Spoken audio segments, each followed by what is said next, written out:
Hi everybody and welcome back to my channel. This week I want to talk to you guys about nutrition labels. So I talk all the time about how I feel our community right now falls victim to labels. And we're more likely to trust what a label tells us than what our body is trying to tell us. So I wanted to take a few minutes and just walk you guys through how to properly read a nutrition label and how to really maximize your purchases to get the most nutritional density out of them.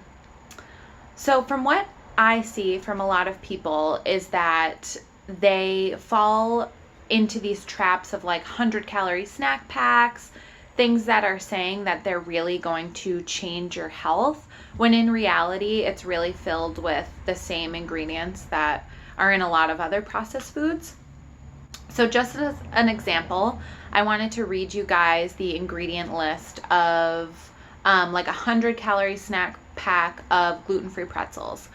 So first ingredient is cornstarch, potato starch, tapioca starch, palm oil, dextrose, glucose gum, baking powder, has all the ingredients, baking powder, salt, citric acid, yeast, soy lectin, soda, and that's where it ends. So most of those ingredients, when you look at them, you don't really know what they are. Even cornstarch and potato starch, like it has something to do with a vegetable, but it's not the whole vegetable, right? So when we compare that to eating a whole nutritious apple, an apple has about 100 calories and it comes with your daily serving of folate, B vitamins, vitamin A, vitamin C, and a ton of fiber when you're eating the skin. So when you compare those two snacks and how marketing of these types of things really dictates how we think it's reacting in our body, it's really interesting. So I wanted to make sure you guys had that information. And when you look at an ingredient list or a nutrition label, the first thing that you should notice is the list of ingredients. So I have a couple examples here. So I love this pasta. It's Veggie Craft Farms, and it's pasta made with cauliflower. I have a wheat allergy, so I haven't had wheat pasta in a really long time. I love these kinds of kind of mimicky types of foods, but this ingredient list is awesome and it's why I purchased it. So it's lentil flour, pea flour, and cauliflower flour. So it has a ton of protein, 13 grams per serving, which is about 26% of your daily value, and it's just a really clean food. So when you're looking to purchase something, definitely look at the amount of ingredients. The fewer the better. Another note about the list of ingredients is that they are ordered by weight. So the first ingredient is the most abundant in the product, and then it goes down from there. So another example I have is this buttermilk pancake mix. I'm just going to read the ingredients to you here. So enriched unbleached flour, wheat flour, niacin, reduced iron. A lot of flours that you see when they're enriched, it means that they're adding nutrients back into the flour, and that's a whole nother topic on why they do that. But when you see enriched, that's what that means. Soybean oil, buttermilk, dextrose, and then contains 2% or less of the following: sodium bicarbonate, calcium acid, other things I can't pronounce, and salt. So a really interesting thing about this ingredients list is the word dextrose. So there are a lot of different chemicals that you'll read in a nutrition label that you might not be aware of, but anything with that tose or rose at the end is usually a sugar. So companies and ingredient labels can hide the amount of sugar that they're actually putting in your products by naming other things like dextrose, glucose, sucrose, maltose. All those things are really just sugar, and that's how your body recognizes them. The last example that I have over here is an organic tomato soup with roasted red peppers. And this ingredient list is long. There's quite a few ingredients here, but I'm just going to read it to you guys and see the difference between the one we just read with a lot of unknown words and this one. So organic reduced fat milk, water, organic tomato paste, organic red bell peppers, organic cane sugar. That's the 5th ingredient. So afterwards, we're going to go and talk about sugar, but just be aware of that. Organic roasted garlic, sea salt, butter, sodium citrate, organic non-fat milk, rice flour, garlic powder, onion powder, organic black pepper, and cayenne pepper.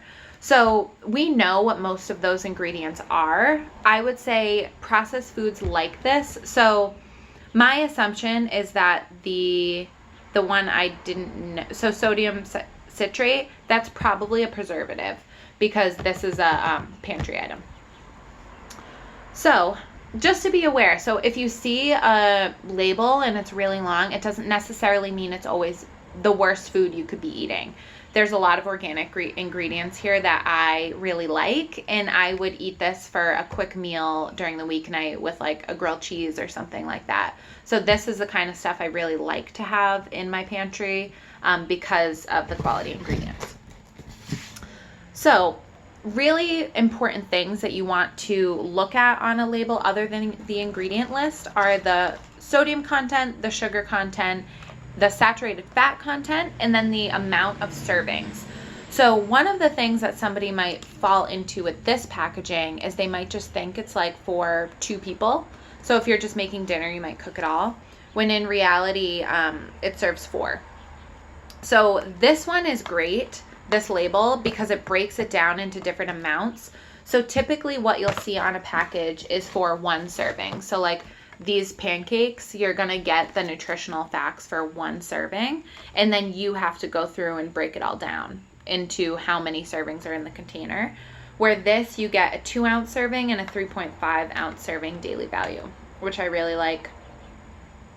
So when you're looking at sugars and sodium and saturated fats, you really want to be aware of the percentage per daily value. So a really basic structure to go on is anything below 4% of your daily value you can consider low, and anything above 20% you should consider too high. So anything between there, depending on what diet you're on, depending on what kind of health goals you have or are working on, you really want to consider those daily values kind of your roadmap when you start looking at nutrition labels. And that's not to say that you might be higher or lower on that scale I just said. That's just a basic metric that you can start considering. So when you're looking at packaging, you'll see words like low calorie, low cholesterol, reduced, and all of those have very specific meanings that I just wanted to quickly go through. This is kind of a long list, but I think it's important that you guys understand that these aren't just words thrown on a label, that the FDA does actually regulate the way that these words are used. So low calorie is 40 calories or less per serving. Low cholesterol is 20 milligrams or less, and 2 grams or less of saturated fats per serving. So that you're looking at the amount of fat and cholesterol that's in the food. Reduced is at least 25% less of the specific nutrient or calorie that's usually in a product. So if you see reduced sodium, reduced sugar, it means 25% less of the typical. Good source of means it provides at least 10 to 19% of your daily value of a particular vitamin or nutrient. Excellent source of provides at least 20% of the daily value of vitamin or nutrient. So if you see excellent source, that's great. Calorie-free means less than 5 calories per serving. Fat-free, sugar-free, less than half a gram of fat or sugar per serving. Low sodium, 140 milligrams or less per serving. And high in means provides 20% or more of your daily value of a specific nutrient per serving. So just being aware that all of those things actually have connotations that apply across the board. So anything that says high in means it's providing you with at least 20% or more. So you can look at that nutritional label and see specifically what it is, but that's what it's guiding you to. So just to leave you guys with a few key takeaways from this video, one is that the fewer and more familiar ingredients that you see on an ingredient list, the better.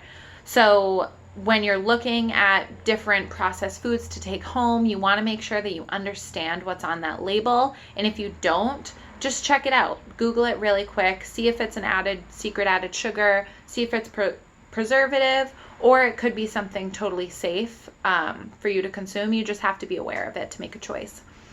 The second one is that whole foods are always the better option.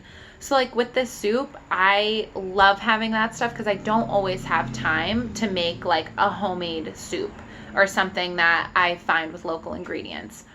But when it comes to like snacks and stuff like that, choose the apple over the pretzel. In the long term, you're going to be more satiated and satisfied anyway.